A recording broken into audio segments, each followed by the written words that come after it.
नमस्कार, आप जुड़ चुके हैं दी न्यूज़ नाउ भक्ति के साथ और मैं हूं अर्षा वासुदेव। मंदिरों के शहर जम्मू की अलग अलग जगहों पे आज हम आपको लेके जाएंगे और ऐसी धार्मिक जगहें हैं जिनकी कथा, जिनकी कहानी, जिनकी सच्चाई दिल को छू लेती है। और ये जगहें ऐसी हैं कि जिसके एकमात्र दर्शन के लिए ही दुनिया तरसती है। जी हाँ, आज का सफ़र हमने तय किया है जम्मू से कटरा की ओर और आज हम आपको लेके जाएंगे कटरा की ऐसी ऐसी धार्मिक स्थलों में जिनकी कहानी आपके दिल में बस जाएगी। तो चलिए करते हैं सफ़र ये पूरा।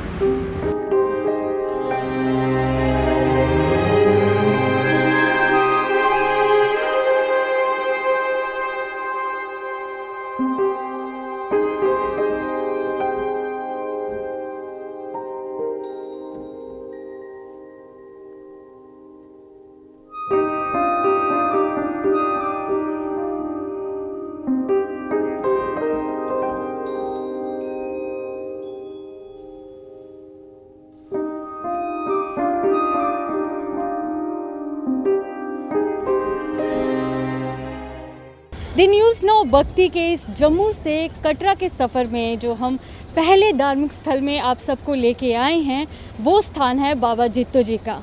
जी हाँ, बाबा जित्तो जी, ये स्थान जो है रियासी डिस्ट्रिक्ट में कटरा रियासी रोड में कटरा से 2 किलोमीटर की दूरी पे एक गांव आता है जिस गांव का नाम है अगार, जिसे हम डोगरा के लोग गार भी कहते हैं। ये स्थान बाबा जित्तो जी का जन्म स्थल है। जी हाँ, बाबा जित्तो जी ने यहाँ पे जन्म लिया था और यहाँ पे माता वैष्णो देवी की खूब तपस्या की थी। बाबा जित्तो जी का पूरा नाम बाबा जितमल था। बाबा जित्तो एक सच्चे किसान थे, दयालु थे और माता वैष्णो देवी के परम भक्त थे।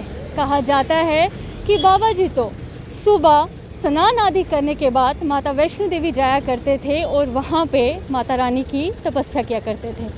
चलिए चलते हैं मंदिर के अंदर और क्या कहानी है बाबा जित्तो की वो आप तक पूरे विस्तार से पहुंचाते हैं। तो चलिए चलते हैं मंदिर के अंदर।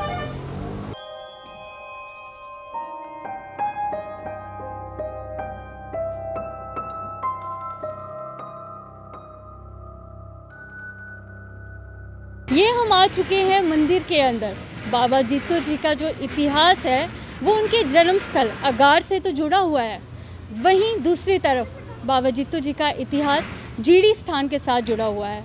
आज हम आपको बाबा जित्तो जी के जन्म स्थल अगार की क्या कहानी थी, क्या कथा थी वो बताएंगे।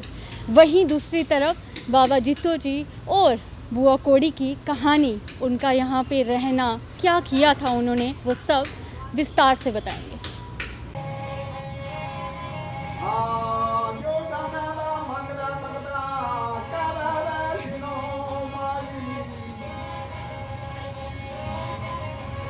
हाँ बोले बाबा भजन करे माता की बात सुनाई।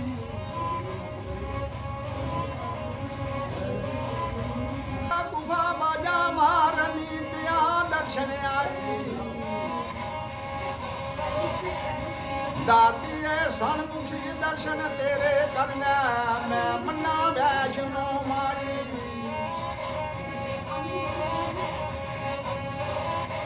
हो दर्शन तेरे करने और किसे ना नाई।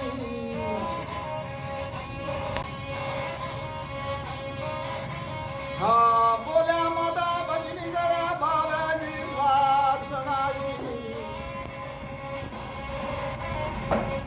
जो चना दा मंगला भगता कहवे वैष्णो माई। ओ लागी जो चना दा मंगला भगता कहवे वैष्णो माई।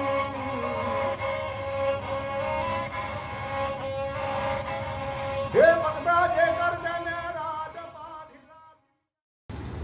यहाँ के जो पंडित जी हैं उनसे हम बातचीत करेंगे, उनसे हम जानेंगे कि क्या कथा है बुआ कौड़ी की, क्या कथा है बाबा जित्तो की। पर सबसे पहले मैं चाहूँगी कि पंडित जी आप हमें बताएं कि ये स्थान किन किन का है।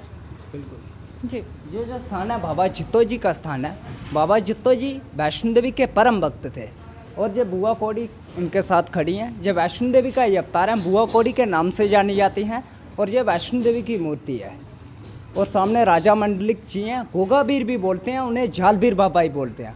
और ये जो मंदिर है बाबा जित्तो जी का मंदिर है। बाबा जित्तो जी जो थे वैष्णो देवी के परम भक्त थे और एक किसान थे, खेती बाड़ी का काम किया करते थे। और मंदिर भी बाबा जित्तो जी का मंदिर है। इन्होंने वैष्णो देवी की 12 साल तक भक्ति की है। यहाँ से प्रतिदिन वैष्णो देवी के दरबार जाना, खाली पेट जाना, खाली पेट आना, नंगे पाँव जाना, नंगे पाँव आना। वैष्णो देवी जाके ही पहले स्नान करना, स्नान करने के बाद वैष्णो देवी की पूजा अर्चना करना। ये काम बाबा जित्तो जी प्रतिदिन किया करते थे। जहाँ से प्रतिदिन वैष्णो देवी के दरबार जाते थे, वहाँ जाके स्नान करना, स्नान करने के बाद वैष्णो देवी की पूजा अर्चना करना। ऐसे चलते चलते 12 साल हो गए। जब 12 साल पूरे हुए, वैष्णो देवी की गुफा के बाहर बैठे थे। वैष्णो देवी ने इनको साक्षात दर्शन दिए और बोला जो कुछ मांगना है मांगो, धन दौलत राजगद्दी जो मांगना है मांगो, मैं आपकी भक्ति से प्रसन्न हूँ। बाबा जित्तो जी ने वैष्णो देवी से बोला, वैष्णो देवी मुझे इन चीज़ों का लालच नहीं है, अगर देना ही है हमारे आसपास गाँव में पीने के लिए जल नहीं है, ऐसा जल देना जिसके नहाने से पीने से पूरे जग का भला हो। सामने सीढ़ियाँ उतर के चले जाओगे, वैष्णो देवी के चरणों का जल आ रहा है जो बाबा जित्तो जी ने 12 साल भक्ति कर कर वैष्णो देवी से मांगा था।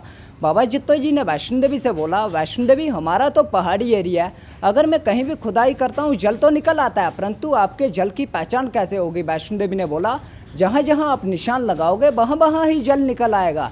पहले 24 घंटे दूध आएगा, उसके बाद ही जल आएगा। और बाबा जित्तो जी ने सामने 7 जगहों पर निशान लगाए हैं। पहले 7 जगहों पर 24 घंटे दूध आया और उसके बाद जल आया। वो जल आज भी 7 धाराओं में आ रहा है। सामने चले जाओगे आपको 7 धाराओं में जल मिलेगा जो बाबा जित्तो जी ने 12 साल भक्ति कर कर वैष्णो देवी से मांगा था। और दूसरा वरदान बाबा जित्तो जी ने वैष्णो देवी से ये मांगा, जैसे आज आपके दर्शन हुए, ये दर्शन मैं प्रतिदिन करना चाहता हूँ। बाबा जित्तो जी वैष्णो देवी के दरबार जाते थे स्नान करने के लिए और दर्शन करने के लिए। उन्होंने वैष्णो देवी से बोला, वैष्णो देवी स्नान करने के लिए जल तो दे दिया, परंतु मैं दर्शन किसके करूँगा? अगर आपके दर्शन भी मुझे मेरे घर में ही हो जाए, मुझे रोजाना जहाँ आने की आवश्यकता नहीं पड़ेगी। वैष्णो देवी ने बाबा जित्तो जी को कमल का फूल दिया और बोला, इसी कमल के फूल में से मेरा अवतार होगा। जो 7 धाराओं में सामने जल आ रहा है उसमें से 5वीं धारा एक मेन धारा है। 5वीं धारा एक दरवाजे के अंदर है, बाहर लिखा होगा चप्पल जूते अंदर लगाकर जाना मना है। वो मेन इसीलिए है, वहाँ ही वैष्णो देवी का कन्या के रूप में अवतार हुआ था। बाबा जित्तो जी 5वीं धारा में स्नान कर रहे थे, अपनी पगड़ी खोल कर रखी थी, उसी के बीच कमल का फूल रखा था जो वैष्णो देवी ने दिया था। जब स्नान करके बाबा जित्तो जी पगड़ी डालने लगे, उसमें देखा एक छोटी सी कन्या खेल रही है। जो कन्या बाबा जित्तो जी के साथ में खड़ी हैं, बुआ कौड़ी के नाम से जानी जाती हैं। जो नई मूर्तियां बनाई गई हैं, बाबा जित्तो जी साथ में बुआ कौड़ी, वैष्णो देवी का ही अवतार है। और जो प्राचीन वाली मूर्तियां हैं, बाबा जित्तो जी साथ में, दूसरी वाली बाबा जित्तो जी साथ में बुआ कौड़ी, वैष्णो देवी का ही अवतार है। जो प्राचीन वाली मूर्ति है, हाथ में बाबा जित्तो जी ने गढ़बा पकड़ा है। जब वैष्णो देवी 12 साल तक जाते रहे, प्रतिदिन हाथ में गढ़बा होता था और धोती लगाकर वैष्णो देवी के दरबार जाना। जब बाबा जित्तो जी के साथ में कन्या खड़ी हैं, जब बुआ कौड़ी के नाम से जानी जाती हैं और वैष्णो देवी का ये अवतार है। इनका अवतार एक कमल के फूल में से हुआ था। जब बेटी बनकर इनके साथ रहने लगी, बाबा जित्तो जी प्रतिदिन दर्शन किया करते थे। और इनका कोई अवतार किसी के पेट में से पैदा नहीं हुई थी, ये एक कमल के फूल में से पैदा हुई है। और इस मंदिर की जो 2 वरदान ही मांगे थे बाबा जित्तो जी ने 12 साल भक्ति करने के बाद, एक आपके दर्शन प्रतिदिन, एक आपके चरणों का जल। जल सामने चले जाओगे, वैष्णो देवी के चरणों का जल आ रहा है। जब बेटी बनकर इनके साथ रहने लगी, बाबा जित्तो जी प्रतिदिन दर्शन किया करते थे। और इस मंदिर की मान्यता ये है कि जिनके घर में बच्चे नहीं होते हैं, यहाँ होकर गुजर जाते हैं, जहाँ कोई शाया वगैरह होती है, जहाँ किसी प्रकार की मन्नत करनी हो, यहाँ पर वो लोग आते हैं। पहले उस 5वीं धारा में स्नान करते हैं, यहाँ वैष्णो देवी का कन्या के रूप में अवतार हुआ था। फिर मंदिर में आके मन्नत करते हैं, उनकी मनोकामना पूरी होती है। बोल सच्चे दरबार की। पूरी स्टोरी सामने बोर्ड पर है, जो मैंने बताया बिल्कुल शॉर्ट में बताया, पूरी कथा सामने बोर्ड पर है। पंडित जी, यहाँ पे ये गुड्डियाँ चढ़ाई जाती हैं, इसकी क्या मान्यता है? मतलब लोग यहाँ पे आके मन्नत मांगते हैं कि उनके घर में बच्चे हों, ये फिर ये गुड्डियाँ क्यों चढ़ाई जाती हैं? बिल्कुल, ये गुड़ियाँ इसीलिए चढ़ाई जाती हैं जिन लोगों की मन्नतें पूरी होती हैं, वो लोग आकर इनको गेंद गुड़िया चढ़ाई जाती हैं। गुड़िया बुआ कौड़ी छोटी कन्या थी, इनको गेंद गुड़िया चढ़ाई जाती हैं। जैसे छोटे बच्चे छोटे खिलौनों से खेलते हैं, ऐसे ही जो बुआ कौड़ी छोटी कन्या थी, जे भी खिलौनों के साथ खेलती थी। और वैष्णो देवी का ये अवतार है। और बाबा जित्तो जी को, जिनकी मन्नतें पूरी होती हैं, बाबा जित्तो जी को धोती गढ़वा चढ़ाया जाता है। वो इसीलिए चढ़ाया जाता है, बाबा जी जब वैष्णो देवी के दरबार जाते थे, हाथ में गढ़वा होता था और धोती लगाकर वैष्णो देवी के दरबार जाते थे। जी पंडित जी, जैसे यहाँ पे राजा मंडलिक जी का भी स्थान है, उनकी क्या कथा है? बाबा जित्तो जी जो थे, और राजा मंडलिक गोगावीर भी बोलते हैं उन्हें, जालवीर बाबा ही बोलते हैं, उनकी चौकी किया करते थे। जे हमारे कुलदेव हैं, उनकी चौकी किया करते थे और वैष्णो देवी के परम भक्त थे। जी। जैसे पंडित जी यहाँ पे अगर हम पूजा अर्चना की बात करें तो सुबह शाम किस तरह से पूजा अर्चना यहाँ पे की जाती है? जहाँ बाबा जित्तो जी की आरती की जाती है इस मंदिर में। ये मंदिर बाबा जित्तो जी का प्राचीन मंदिर है और इनका जन्म स्थान भी है।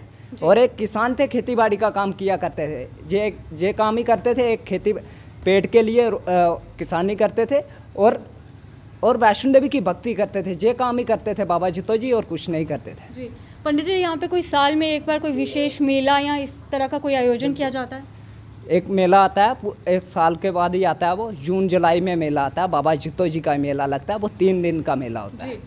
बिल्कुल। ठीक है पंडित जी, बहुत बहुत शुक्रिया हमारे साथ बातचीत करने के लिए। ये आपने देखा कि हम आपको लेके आए थे बाबा जित्तो जी के स्थान में और क्या कहानी थी बाबा जित्तो जी की, ये हमने आप सब से रूबरू की।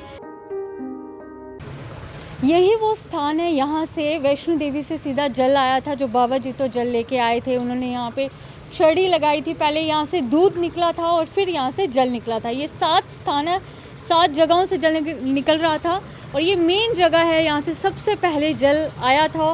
कहा जाता है कि पहले 2-3 मिनट तक जो है दूध निकला, उसके बाद जो है पानी निकला था। यहाँ पे जिन औरतों के बच्चे नहीं होते हैं वो यहाँ पे आते हैं, स्नान करते हैं, बाबा जित्तो जी का आशीर्वाद प्रदान करते हैं और उसके बाद उनकी जोली जो है बढ़ जाती है। मैं आशा करती हूँ कि आपको आज की हमारी ये वीडियो आप सबको पसंद आए। अभी तक के लिए इतना ही। अगर आप इस तरह की और रिलीजियस कवरेज देखना चाहते हैं तो हमारे साथ जुड़े रहिए। धन्यवाद।